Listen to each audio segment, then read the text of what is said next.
Sri Lanka has urged electric vehicle owners to stop charging their cars at night. The government has said that the surge in demand is forcing the country to burn more coal and diesel to keep the power grid running. In an address to the nation, President Anura Kumar Dissanayake said that electric cars were adding an extra 300 megawatts of demand at night, straining the grid. The Sri Lankan president said that electric car owners charge their vehicles when they return from work, and this is placing an additional burden on the grid, and this is forcing electricity departments to operate all generators to meet this surge. Now, much of the electricity at night is in fact generated by a 900 megawatt coal power station, another 1000 megawatts from diesel, a far cry from the clean and green image that EVs might hope to project.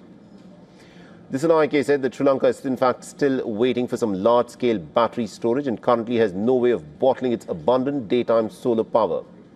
The president in fact appealed to the citizens to charge their EVs during the day. Dissanayake said that the authorities are now planning to introduce tariffs shortly to curb nighttime charging. The South Asian country has seen a surge in electric cars since a 5-year ban on vehicle imports was lifted in February last year. And more than 10% of all vehicles imported since then have been fully electric. Faced with an energy crisis following the war in West Asia, Sri Lanka has begun rationing fuel.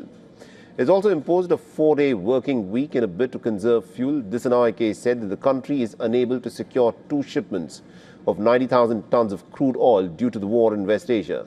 However, he said that Colombo is in talks with some friendly states, including neighboring India and Russia, to purchase refined products.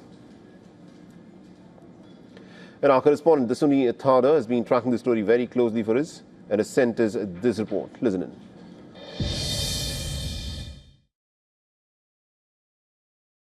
The request for electric motor vehicle owners to avoid charging their vehicles from 6 p.m. to 10 p.m. here in Sri Lanka comes at a time where Sri Lanka is actively trying to prevent an energy crisis that would arise as a result of a fuel shortage, which was generated purely out of the crisis that is currently occurring in West Asia. At the same time, it is expected that the demand for electricity is set to increase over the coming few weeks as Sri Lanka is heading to one of its hottest months here in the country. Reporting for WION World is one from Colombo. I'm Dasuni Thada.